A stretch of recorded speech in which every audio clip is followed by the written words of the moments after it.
வெற்றிவேல் முருகனுக்கு அரோகரா. தை மாதம் இன்றைக்கி மாதப்பிறப்பு. பொங்கல் விடுறோம். வெங்கலப்பானை வச்சு அதில் மஞ்சள் குத்து கட்டியிருக்கோம். புது அரிசி, சம்பா பச்சரிசி, இது சிவப்பு கலரில் தான் இருக்கும். அரை மணி நேரம் ஊற வச்சு அந்த தண்ணீரை நம்ம இந்த பானையில் விளிம்பு தட்டை நம்ம முதல்ல விடணும். அதில் கொஞ்சம் தேங்காய் தண்ணியும் கொஞ்சம் ஃப்ரெஷ்ஷாக இருக்கிற பாலும் விட்டுட்டு அது நல்லா பொங்கி வந்த உடனே கை நிறைய அப்படி அரிசி எடுத்து வளமாக அதை சுற்றி அந்த பாத்திரத்தில் நம்ம சேர்க்கணும். 3 தடவை இந்த மாதிரி சேர்க்கணும். பால் பொங்கி எல்லோரும் சிறப்பாக இருக்கணும்னு பகவானை வேண்டிக்கணும். ஒரு 20-25 நிமிஷத்துக்குள்ளே இது தயாராகிடும். இந்த சாதம் 80% வந்த உடனே நம்ம இந்த அடுப்பை நிறுத்திடலாம். வெங்கலப்பானையாக இருக்கிறதுனால அந்த சூட்டில் அது நல்ல அருமையாக அப்படியே இருக்கும். நல்லா ரொம்ப நேரம் சூடு ஆறாது. நம்ம அதுக்குள்ளே ஒரு அவியல், சாம்பார், பாசிப்பருப்பு பாயசம், சிறு வீட்டுக்காக ஒரு வெல்லம் போட்ட பால் அத்தனையும் தயார் பண்ணிடலாம்.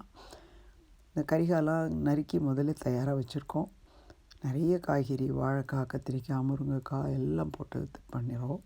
அவியல் அது மாதிரி இது பருப்பு குக்கரில் வேக வச்சு தனியாக எடுத்து வச்சுருக்கு. சாம்பாருக்கு ஃப்ரெஷ்ஷாக தான் பொடி திரித்து போடுறது பொங்கல் அன்றைக்கி. ஸோ அந்த மாதிரி பொடி தயார் பண்ணியாச்சு. இப்போ இந்த வெல்லத்தில் பாயசத்தில் வெல்லம் சேர்த்து அதில் ஏலக்காய், முந்திரி அதெல்லாம் போடுறோம். அவியல் சாம்பார் இன்றைக்கி நிறைய தான் பண்ணுவோம். நாளைக்கும் இருக்கிற மாதிரி இருக்கும். அது இன்றைக்கி மீதமானதும் இந்த அவியல் சாம்பாரை ஒரு பழங்கறியாக பண்ணி வச்சுருவோம். அதை நாளைக்கு சாப்பிட்றதுக்கு. அவியலும் தயாராகிடுது. சிறு வீடு இந்த மாதிரி கட்டுறது வழக்கம். கோலத்திலேயே நம்ம வீடு மாதிரி வீட்டில் இருக்க குழந்தைங்க பேர்லலாம் ஒரு வீடு மாதிரி வரைஞ்சி அதில் நம்ம சிறு வீட்டு பால் வச்சு பால், ஏலக்காய், வெல்லம் போட்டு அதில் வைக்கிறோம்.